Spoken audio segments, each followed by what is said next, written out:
Peace, family. Let me tell you about this Kyrie Irving situation. But first, let me give you a little history lesson on these so-called Jewish people.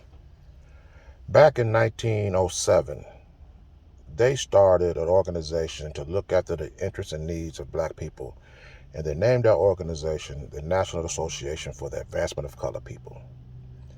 Now, from 1907 to the 1960s, I don't know exactly how they was going about their process of safeguarding um, people of color.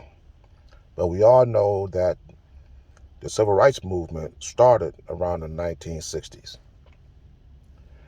Then they started utilizing marching, protesting, boycotting to sustain their way of life.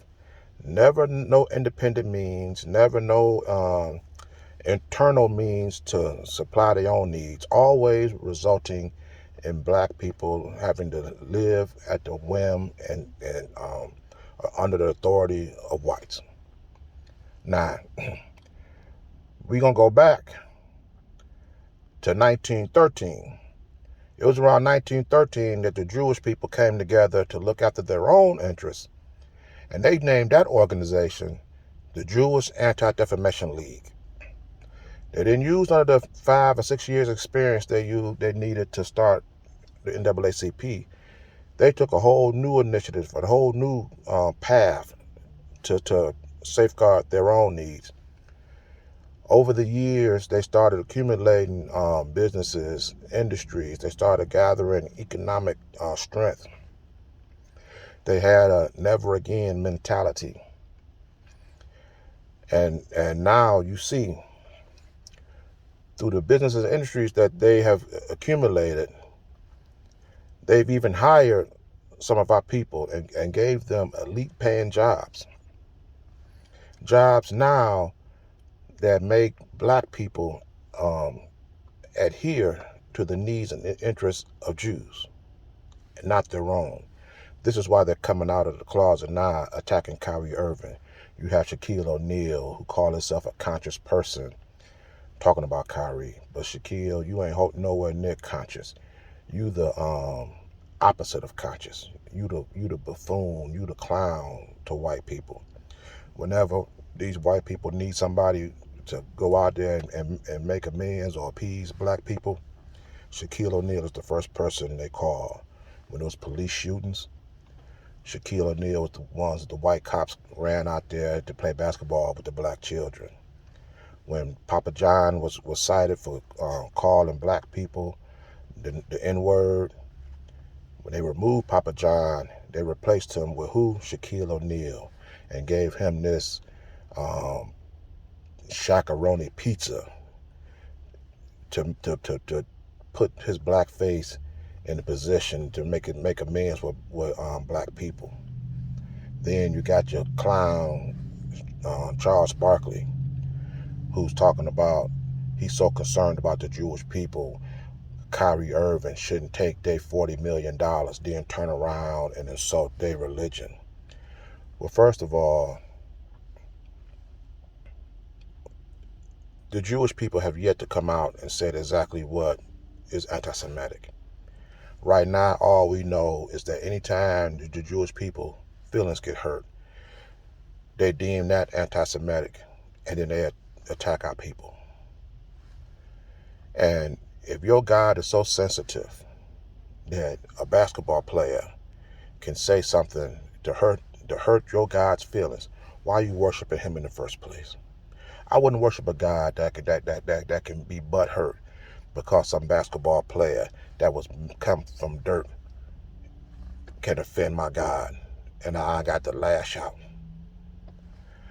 Then you got this Shannon Sharpe who wanna make specifics. He wanna know what Kyrie Irving knew before he watched this thing and what he knew after he watched it. Why are you trying to make specifics about the Jewish people, Shannon Sharpe, when the Jewish people don't even do it? But see, it's ironic that the Jews who made the NAACP to protect the needs and interests of black people, Then they formed the Jewish Anti-Defamation League to protect the needs and interests of their people. They're using that organization now to attack our people. They're using the businesses and industries and influence to attack our people. They fined Kyrie Irving $500,000, suspended him from his job, and then demanding that he apologize. Well, the fact of the matter is this: enough is enough. I need to hear from the NAACP, the National Action Network, any other organization that's out there that claim to be about our people. We need to force these Jews to come out and say exactly what they feel is anti-Semitic, and demand that anybody who touched that video, anybody who had anything to do with the production and distribution of that video, meet the same results that Kyrie Irving has suffered. They need to be forced to apologize. They need to be sanctioned financially. Period. Whatever happened to, and suspended from their job. If you can do this to a black man who had nothing to do with the video production, imagine what you could do to the people who actually produced and distributed this video. And that one person would be Sabos, or the guy that owns Amazon. Al Sharpton, Farrakhan, the NAACP, Jesse Jackson, whoever called themselves a leader of black people, because I'm just a self-proclaimed leader. If you can't get behind this and force these Jews to punish everybody like they're punishing black people, then we need to sever ties with these people and go on our own. They have used marching, protesting, and boycotting as our main instrument. And you see now how we have been underserved by these so-called Jewish people. While they use businesses, industries, political influence, and economics to power theirs. You see now how dirty these Jewish people are. There's no reason on earth we should stay aligned with them. It's time we align with ourselves.